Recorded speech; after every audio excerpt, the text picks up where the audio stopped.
Assalamualaikum warahmatullahi wabarakatuh. Hamdan wa syukranillah.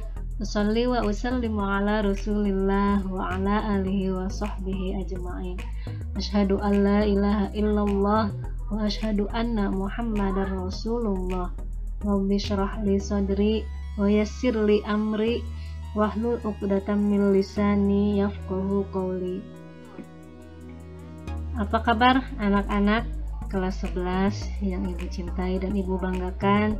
Mudah-mudahan kalian dalam keadaan sehat walafiat supaya bisa mengikuti pembelajaran pada pertemuan kali ini dengan semangat ya. Kita bertemu lagi dengan ibu di mata pelajaran pendidikan agama Islam dan budi pekerti. Pada kesempatan kali ini, Ibu akan melanjutkan pembahasan yang telah disampaikan oleh Ibu Rida di pertemuan sebelumnya.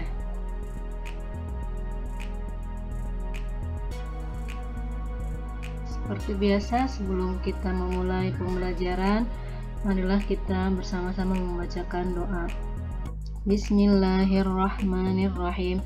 Raditu billahi rabba wa bil islami dina wa bi muhammadin nabiyya wa rasula. Rabbi zidni ilma warzuqni fahma bi rahmatika ya arhamar rahimin.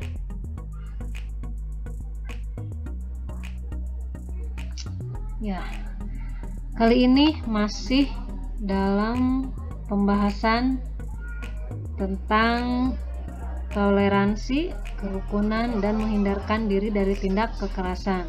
Nah, pada kesempatan kali ini Ibu akan membahas tentang hadisnya ya. Hadis yang berkaitan dengan toleransi dan menghindarkan diri dari tindak kekerasan. Sebelum kita lebih jauh lagi membahas hadis tentang toleransi dan menghindarkan diri dari tindak kekerasan, alangkah lebih baiknya terlebih dahulu kita mengetahui apa sih hadis itu. Nah, sekarang kita ke pengertian hadis. Hadis menurut bahasa artinya baru, ucapan, berita, atau juga dekat. Sedangkan menurut istilah, hadis itu adalah segala berita yang berasal dari Nabi Muhammad SAW, baik berupa ucapan, perbuatan, dan persetujuan. Jenis-jenis hadis. Nah, hadis itu ada jenisnya ya. Yang pertama, hadis qauli. Hadis qauli adalah hadis yang berasal dari ucapan atau perkataan Nabi Muhammad SAW. Yang kedua, hadis fi'li, yaitu hadis yang berasal dari perbuatan atau pekerjaan Nabi Muhammad SAW. Yang ketiga ada hadis takriri, yaitu hadis yang berasal dari ketetapan atau persetujuan Nabi. Dan yang terakhir adalah hadis qudsi, yaitu hadis yang berhubungan dengan firman Allah Subhanahu wa ta'ala. Cukup ya sekilas pembahasan tentang pengertian dan jenis-jenis hadis. Sekarang kita masuk ke hadis toleransi. Di sini ada hadis akan Ibu bacakan. An Abdullah bin Amr radhiyallahu anhu qala Rasulullah sallallahu alaihi wasallam khairul ashabi indallahi khairuhum li sahibihi wa khairul jirani indallahi khairuhum li jarihi. Rawahu Tirmidzi. Yang artinya, dari Ibnu Umar radhiyallahu anhu, sesungguhnya Rasulullah Shallallahu alaihi wasallam bersabda, sebaik-baik sahabat di sisi Allah adalah yang paling baik di antara mereka terhadap sesama saudaranya, dan sebaik-baik tetangga di sisi Allah adalah yang paling baik di antara mereka terhadap tetangganya. Nah, tadi kan kita sudah sedikit membahas tentang jenis-jenis hadis ya. Di sini kita lihat dari konteks hadis, termasuk hadis apa? Hadis qauli, hadis ucapan. Apa hadis qauli? Hadis yang berasal dari ucapan Nabi Muhammad SAW. Cirinya itu ini ada kata qala, ya, bersabda Rasulullah SAW. Ini termasuk dalam jenis hadis qauli. Dari hadis ini dapat kita simpulkan bahwa sebaik-baik sahabat di sisi Allah adalah yang paling baik di antara mereka terhadap sesama saudaranya. Jadi kita harus berbuat baik terhadap saudara. Nah, saudara di sini maksudnya adalah saudara sesama muslim, ya. Jadi sesama muslim kita harus bersikap baik, bertingkah laku baik, ya. Tidak boleh membedakan suku, ras, dan golongan. Sesama muslim, sesama umat Islam, kita harus saling berbuat kebaikan. Dan sebaik-baik tetangga di sisi Allah adalah yang paling baik di antara mereka terhadap tetangganya. Jadi di sini kita juga harus berbuat baik terhadap tetangganya. Jadi selain kita harus berbuat baik terhadap sesama muslim, kita juga harus berbuat baik terhadap tetangganya. Nah, di sini terlihat jelas sekali ya tentang toleransi. Di sini adalah yang harus kita garis bawahi, tetangganya.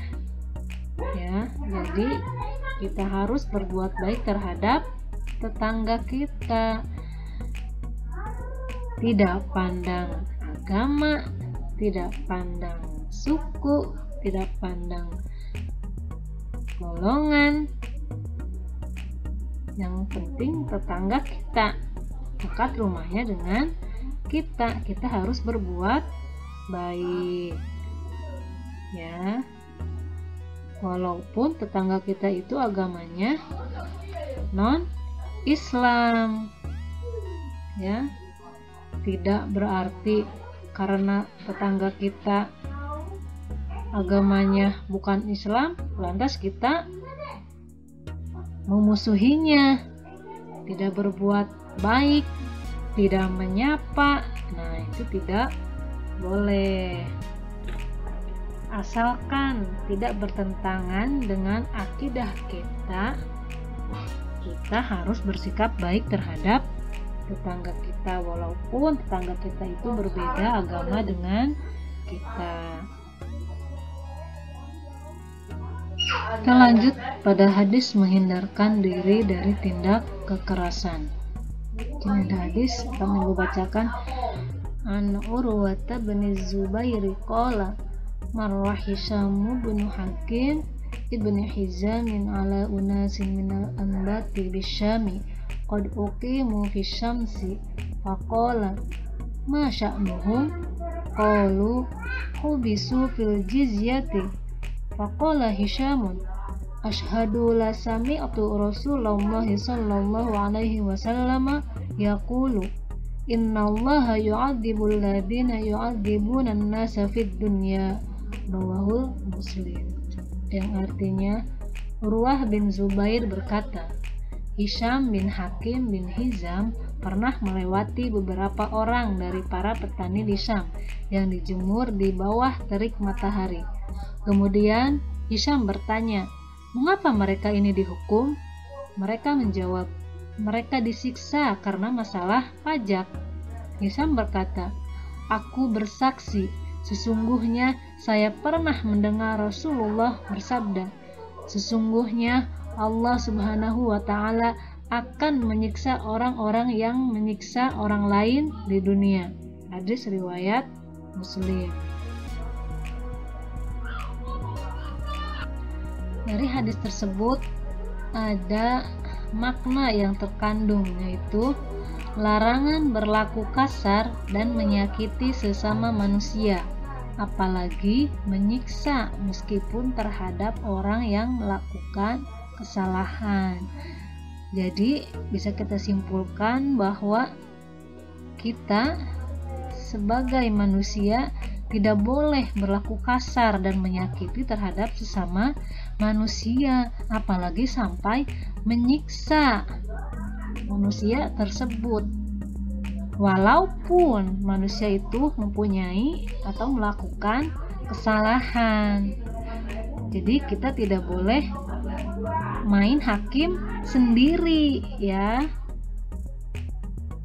Terhadap orang yang mempunyai atau melakukan kesalahan pun kita tidak boleh menyakiti, apalagi terhadap orang yang tidak melakukan kesalahan.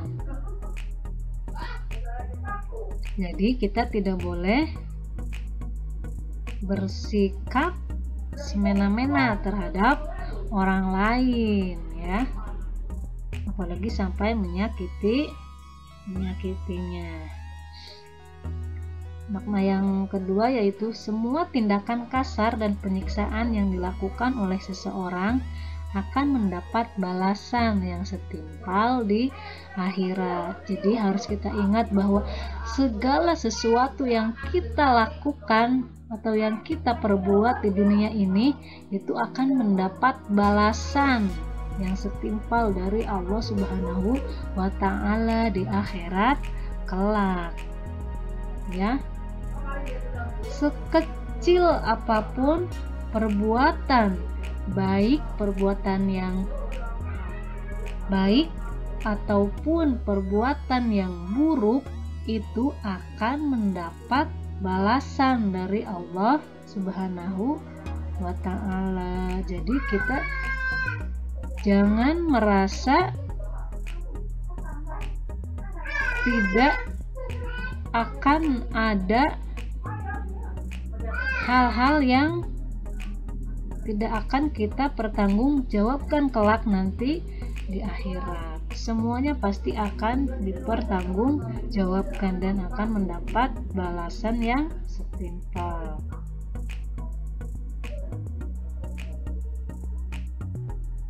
Dari materi ini, kaitannya dengan kita sebagai siswa atau peserta didik di sekolah, kita jangan melakukan tindakan kekerasan ya. Tindakan kekerasan itu bukan hanya berupa fisik, bisa juga terhadap psikis ya. Jadi tidak hanya kekerasan fisik tapi juga kekerasan psikis. Nah, kekerasan psikis itu bisa dilakukan dengan cara bully. Tahu kan bully? Nah, kita sebagai siswa jangan sampai melakukan bullying terhadap teman kita sendiri. Jadi stop bullying ya. Jadikan teman kita sebagai teman sejati, jangan dijadikan sebagai bahan bullying, bahan ejekan ya. Ini juga ada beberapa gambar tentang kekerasan. Ini khususnya terjadi pada pelajar-pelajar sekolah ya. Misalnya tawuran, itu harus kita hindari ya.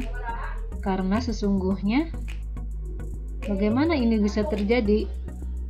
Kita membuli, kita melakukan tawuran. Karena apa? Karena kita tidak bisa menjaga emosi kita. Kita tidak bisa menghargai perbedaan yang ada, sehingga menimbulkan perpecahan, perkelahian. Itu tidak akan terjadi apabila kita menanamkan sikap toleransi dan menghindarkan diri dari tindak kekerasan. Kalau sudah begini, ujung-ujungnya pasti akan berhubungan dengan kepolisian. Nah, mungkin itu yang dapat Ibu sampaikan. Mudah-mudahan ada manfaatnya untuk kita semua. Jadilah pribadi yang selalu menanamkan sikap dan rasa toleransi terhadap perbedaan yang ada, bisa menerima semua perbedaan yang ada di sekitar kita, karena sesungguhnya perbedaan itu adalah rahmat. Jadilah pelajar yang sehat, yang bersaing secara sehat, yang berteman dan bergaul secara sehat, ya. Mudah-mudahan Allah Subhanahu wa taala selalu memberikan kepada kita rahmat dan perlindungannya. Semoga kita semua mendapatkan rahmat dan perlindungan dari Allah Subhanahu wa taala. Sekian saja dari Ibu. Kita tutup pembelajaran kali ini dengan membacakan doa kafarat majelis bersama-sama. Bismillahirrahmanirrahim. Subhanakallahumma wa bihamdika asyhadu an la ilaha illa anta astaghfiruka wa atubu ilaik. Allahumma fiq ila aqwamit thoriq. Wassalamualaikum warahmatullahi wabarakatuh.